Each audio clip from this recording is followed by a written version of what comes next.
मैंने दुनिया भर के इतने सारे फूड ट्राई करे हैं, लेकिन ये लिट्टी चोखा मेरे कभी भी समझ में नहीं आया है। International litti chokha The right way of enjoying litti chokha. जहाँ दुनिया हमें इतने टेस्टी टेस्टी फूड से इंट्रोड्यूस करवा रही है और इंडियंस फूड में लिट्टी चोखा से खुद को रिप्रेजेंट कर रहे हैं। पूरी दुनिया में कितने अच्छे अच्छे और टेस्टी टेस्टी फूड हैं, फिर चाहे वो पिज़्ज़ा हो, पास्ता हो, बर्गर हो, प्लम केक्स हो, मफिन्स हो, आइसक्रीम्स हो। मतलब वेस्टर्न वर्ल्ड ने हमें फूड में ऐसी कई कई यूनिक चीज़ें दी हैं जो आज हमारे कल्चर का पार्ट बन चुकी हैं। वहीं ना जाने कहाँ से हम इंडियंस के बीच आजकल लिट्टी चोखा का बहुत ज़्यादा क्रेज़ चल रहा है। फिर चाहे वो सेलिब्रिटीज़ हो, इन्फ्लुएंसर्स हो, आम जनता हो, हर किसी का फेवरेट लिट्टी चोखा बनता जा रहा है।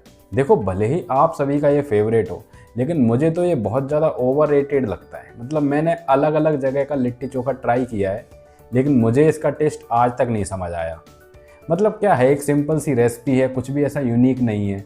फिर भी ठीक है, समझ सकता हूँ, सब टेस्ट सब्जेक्टिव होता है, अपनी अपनी पसंद होती है। कई लोग बताते हैं कि लिट्टी चोखा का इतिहास बहुत पुराना है, डॉक्यूमेंटेड तो नहीं है, लेकिन लोग बताते हैं कि मुगलों के समय से, ब्रिटिश काल से ये एग्जिस्ट करता हुआ आ रहा है, क्योंकि ये इजी टू कैरी होता था। इसे बनाना बहुत ज़्यादा आसान था, कहीं भी मिट्टी में, उपलों में ये बन सकता था और ये खराब भी इतनी जल्दी नहीं होता था। कई दिनों तक इसे स्टोर करके भी रखा जा सकता था। ये मेरा पर्सनल पॉइंट ऑफ व्यू है कि लिट्टी चोखा कहीं ना कहीं हमारी गरीबी को दर्शाता है कि कैसे इंडिया में लोग इतना ज़्यादा अफोर्ड नहीं कर सकते कि एक सस्ता फूड इतना ज़्यादा पॉपुलर हो रहा है। वैसे तो लिट्टी चोखा बिहार और झारखंड का फूड है, कहीं कहीं ईस्टर्न यूपी में भी इसे खाया जाता है, लेकिन आज आप इसे globally, internationally, even all over India पा सकते हैं। स्टेशन हो या बस स्टैंड, मेट्रो हो या एयरपोर्ट के पास, कहीं ना कहीं आपको लिट्टी चोखा मिल ही जाएगा। Today we're taking off Bihar and we're making litti chokha. Kashmir से लेके कन्याकुमारी, नॉर्थ ईस्ट से लेके गुजरात तक, हर जगह आपको कोई ना कोई लिट्टी चोखा का रेडी लगाते हुए मिल ही जाएगा।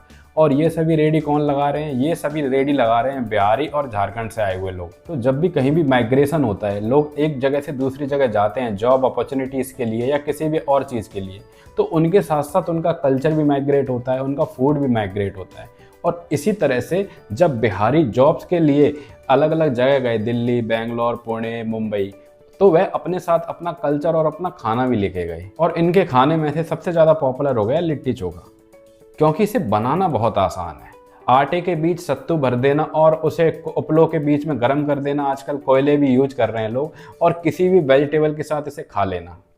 तो इसे बनाना बहुत ही आसान है, इस वजह से ये कहीं भी ईजिली मिल जाता है।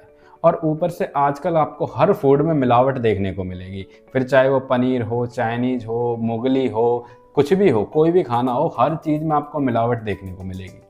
लेकिन लिट्टी चोखा में मिलावट का बहुत ही कम गुंजाइश होती है। मतलब कोई क्या ही मिला लेगा यार, इसमें सब्जी है, आटा है, सत्तू हो, ज़्यादा कुछ मिलाने के लिए है ही नहीं। तो इस वजह से लोगों का इस पर भरोसा होता है कि कोई कितना भी खराब लिट्टी चोखा खिला रहा होगा, कम से कम और जो खराब सड़ा गला फूड मिल रहा है उससे तो बेटर होगा। फॉर एग्जाम्पल, हम कहीं भी जाते हैं तो दाल चावल खा लेते हैं आंखें बंद करके कि यार बाकी पनीर वनीर छोड़ो, दाल चावल रोटी ऑर्डर कर देते हैं, क्योंकि हमें पता है कितनी भी मिलावट होगी, कितना भी खराब खाना होगा, दाल तो ठीक ठाक निकल ही जाएगी। वैसे ही हम इंडियंस को लिट्टी चोखा पर भरोसा है और इसीलिए इसकी डिमांड बढ़ती जा रही है। जितना ये अफोर्डेबल है, रीजनेबल है, उसके अलावा कई सारे सेलिब्रिटीज़ ने भी इसे पॉपुलराइज करने का काम करा है। एक बार, पता नहीं आप लोगों को याद है कि नहीं, कपिल शर्मा शो में भी इस लिट्टी चोखा का जिक्र मैंने पहली बार सुना था कि ऐसा कोई फूड एग्जिस्ट करता है। आलू होता है, बैंगन होता है, दोनों को एक दूसरे के साथ प्यार होता है।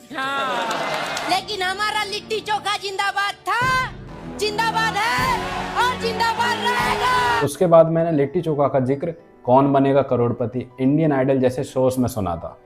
ऐसे शोज ने इसे वाइडली पॉपुलराइज कर दिया कि जो लोग नहीं भी जानते थे ना, उन्हें पता चल गया कि लिट्टी चोखा भी कुछ होता है।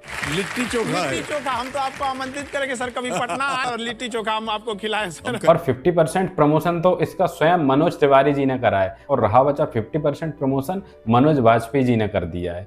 उसी में लपेट करके हम बना लेते हैं, बहुत ही स्वादिष्ट होता है, बहुत कमाल होता है। तो ऐसे कई सारे जब सेलिब्रिटीज जो रीजनल फूड को प्रमोट करते हैं, तो डेफिनेटली वो आम जनता के बीच पॉपुलर तो हो ही जाता है। उसके अलावा रही बची कसर फूड इन्फ्लुएंसर्स ने पूरी कर दी। मेरी फीड में ना जाने कितने ऐसे फूड इन्फ्लुएंसर्स आते हैं जो आए दिन कहीं ना कहीं के लिट्टी चोखा ट्राई कर रहे होते हैं, फिर भले ही उन्हें अच्छा लग रहा हो या ना लग रहा हो, लेकिन ट्राई जरूर करेंगे।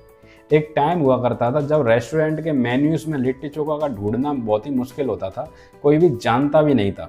लेकिन आज आपको बड़े बड़े रेस्टोरेंट्स में लिट्टी चोखा उनके मेन्यू में जगह बनाते हुए देखने को मिलेगा। और कई सारे रेस्टोरेंट एंड होटल्स तो अपने लिट्टी चोखा के लिए फेमस हैं।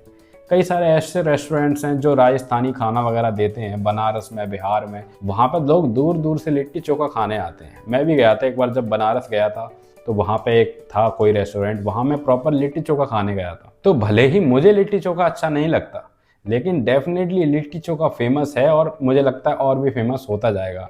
Not because of its taste, because of its rooted culture and history. तो जिस भी फूड में लोगों को अपनापन देखने को मिलता है, जहाँ पे उन्हें ऑथेंटिसिटी देखने को मिलती है, लोग उस फूड से, उस कल्चर से जुड़ ही जाते हैं। तो इसी वजह से लिट्टी चोखा आज इतना फेमस हो गया है और घर घर की फेवरेट रेसिपी भी बनता जा रहा है।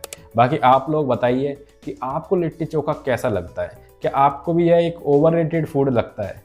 कमेंट में लिख के जरूर बताइएगा। बाकी अगर आपको मेरा ये वीडियो थोड़ा बहुत भी पसंद आया तो please subscribe to my channel.